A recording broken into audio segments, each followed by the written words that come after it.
They say kindness always comes back to you, but I've learned that sometimes it's taken as a weakness. I'm Marion Fletcher, born in 1951 in Perth, Australia. Back in my 73rd year, my own daughter humiliated me in a way I never thought possible. I felt stripped not just of my clothes, but of my place in the family, but then something happened that changed everything.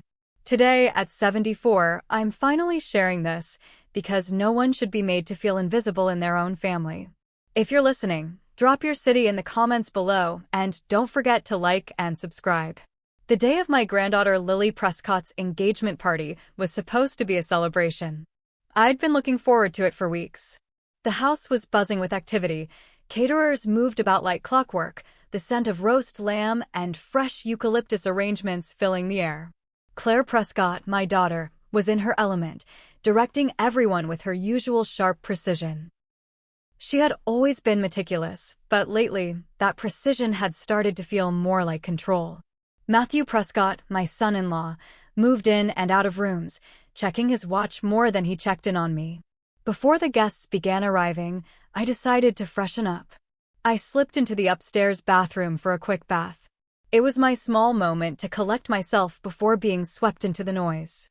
The warm water was soothing, the lavender soap a small comfort I always brought from home. I could hear faint laughter downstairs, Lily's soft, melodic laugh, mixed with deeper voices, and for a brief moment, I felt content. But when I reached for my clothes on the small chair beside the tub, my heart dropped. They were gone. Every last piece, my soft blue dress, my cardigan, even my underthings. My first thought was that perhaps Claire had taken them to steam or fix something, but that didn't explain why the bathroom door was suddenly locked from the outside. I rattled the handle, calling out, "Claire?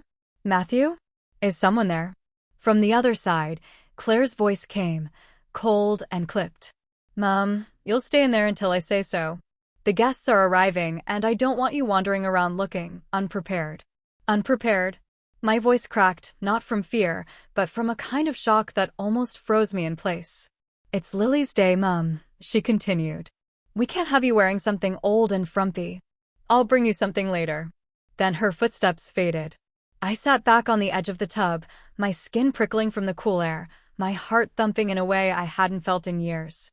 Claire had done small things before insisting I stand at the back of photos, not inviting me to certain dinners, but this was different. This was deliberate humiliation. Minutes turned into nearly half an hour. I wrapped myself in a towel, pacing the small space. When the lock finally clicked, it wasn't Claire who appeared, it was Lily. Her hazel eyes widened when she saw me shivering, clutching the towel. "Nana, what happened? Why are you locked in here?" she whispered, glancing over her shoulder as if she feared being caught.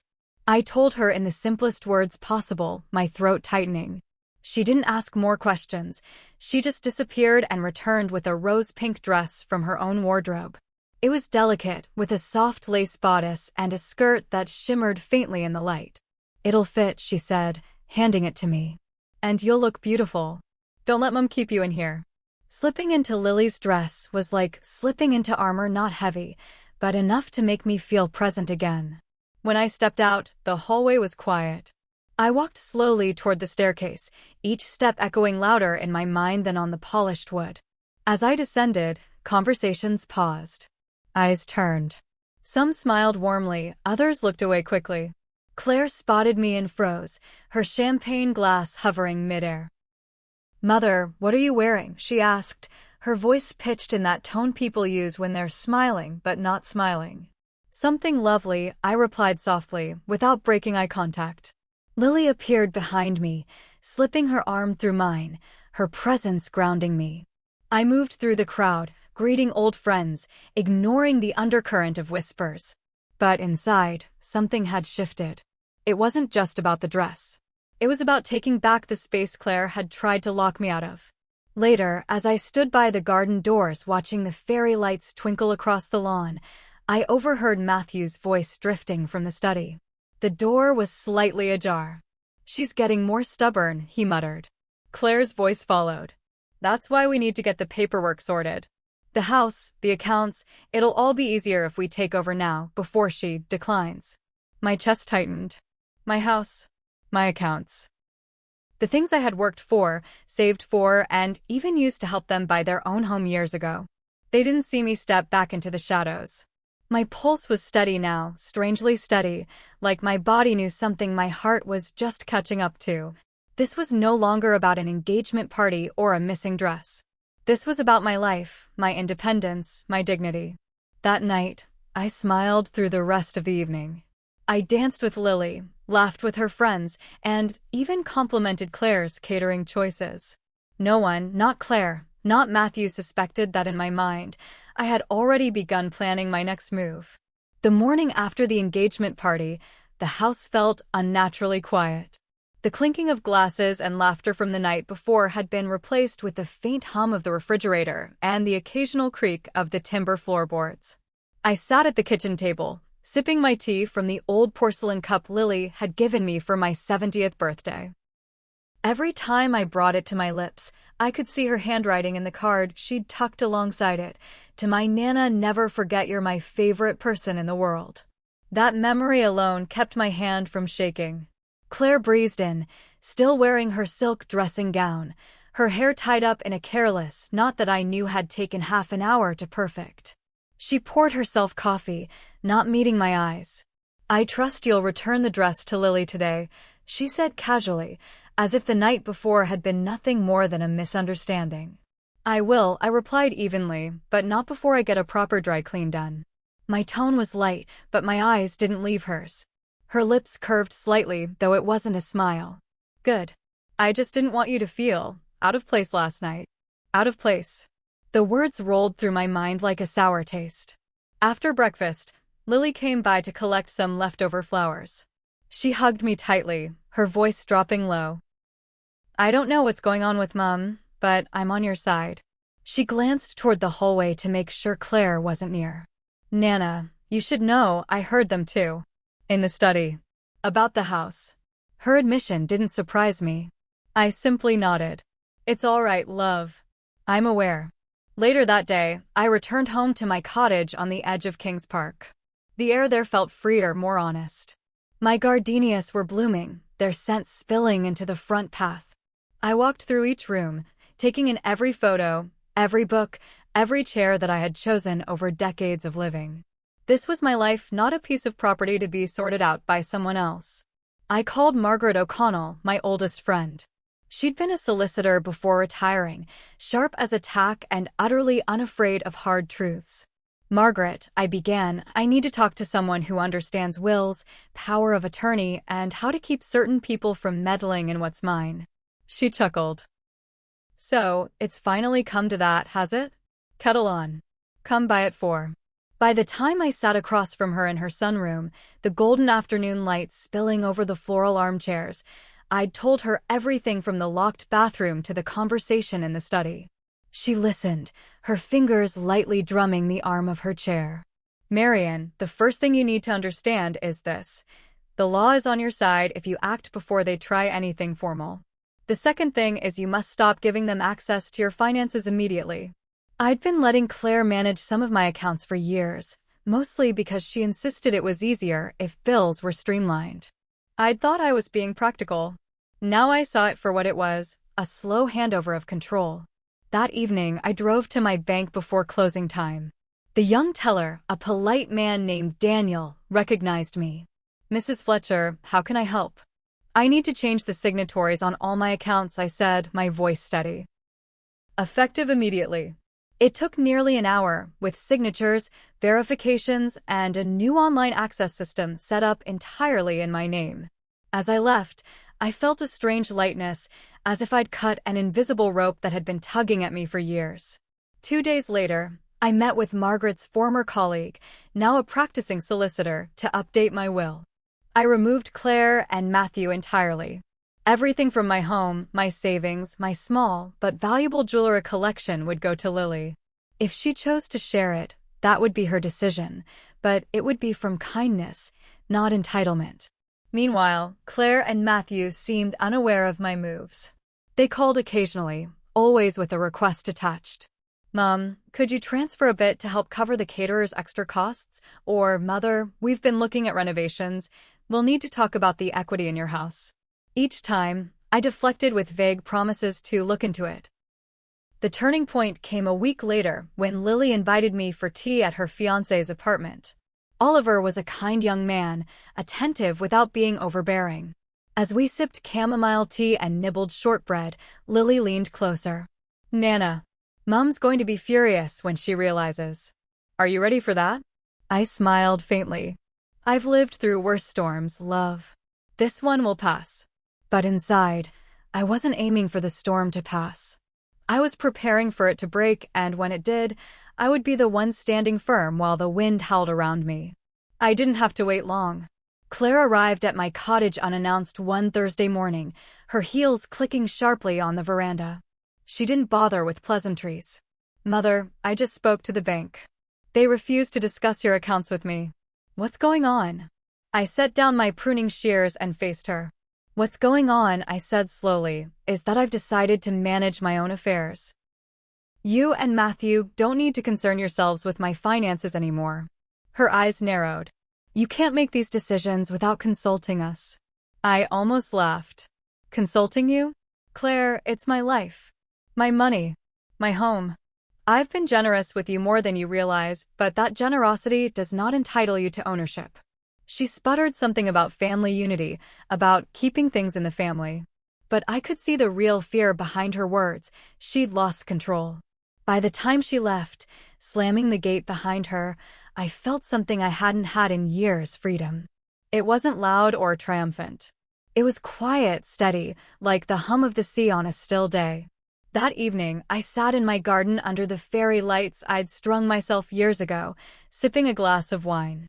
I thought about the girl in the rose-pink dress at the engagement party, how she had walked down the stairs knowing she was being watched, judged, even whispered about. That girl had been me. But so was this woman now, the one who had taken her life back piece by piece. And for the first time in a long time, I was looking forward, not back. The days after Claire's confrontation were oddly peaceful.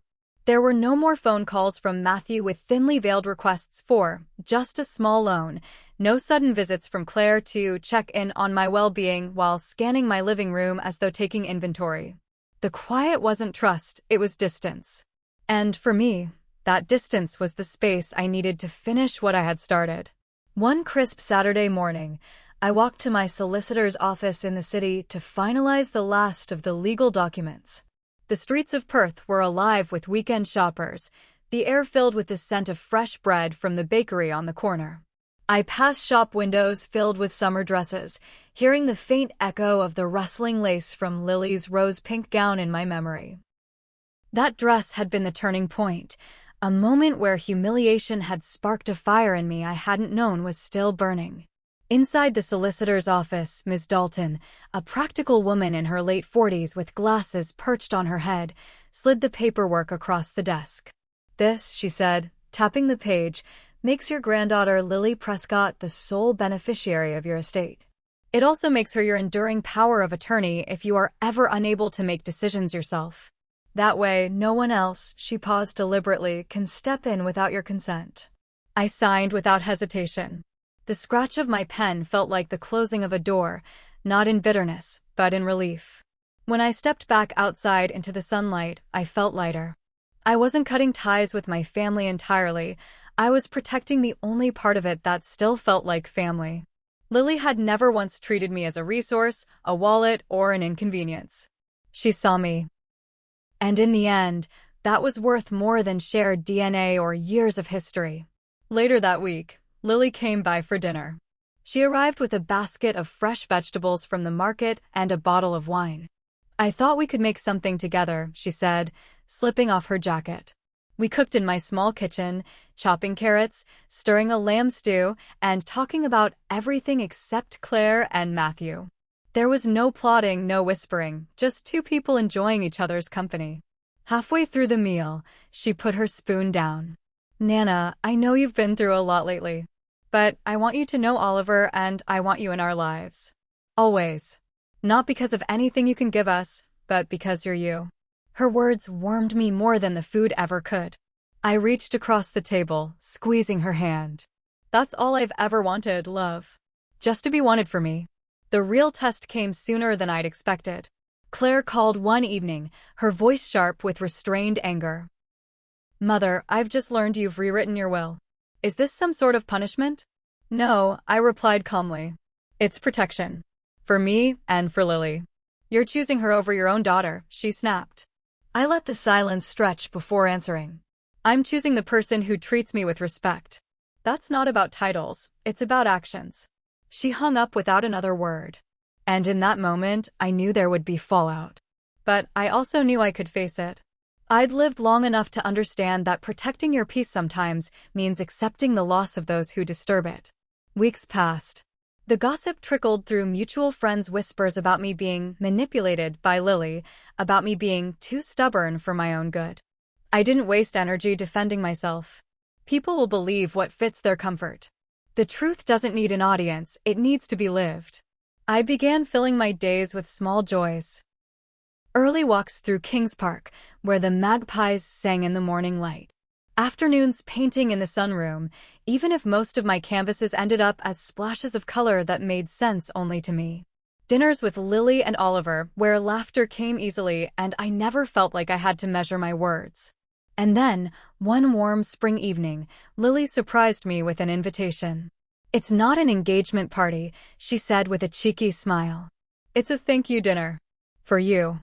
The restaurant was a small place by the Swan River, all twinkling lights and the soft hum of live music. When I walked in, I saw not just Lily and Oliver, but a table filled with their closest friends, people who had no reason to care for me except that they genuinely did. They toasted to me that night. Not for my money, not for my history, but for the person I was.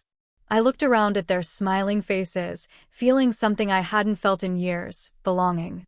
As I stood to give a small speech, I kept it simple. I've learned that family isn't just blood. It's the people who stand beside you when they have nothing to gain. Thank you for being my family. When I went home that night, the fairy lights in my garden seemed to glow a little brighter. I sat under them with a cup of tea, thinking about how close I'd come to losing not just my home, but myself. Claire and Matthew had tried to write me out of my own story. Instead, I had written them out of the chapters they could no longer be trusted to hold. And perhaps the most satisfying part was that I hadn't needed to shout, slam doors, or seek revenge in the traditional sense. My revenge had been quiet, legal, and absolute. I had taken back control, safeguarded my future, and built a life where I was valued, not used. I wasn't just surviving, I was living. And at 74, that felt like the sweetest victory of all. Like this story? Tap like, subscribe to the channel, share it with friends, and tell me in the comments what you think the true meaning of family is. Moral lesson: true family is built on respect, not entitlement. Protect your peace fiercely, for dignity once reclaimed becomes the foundation for a life of quiet joy.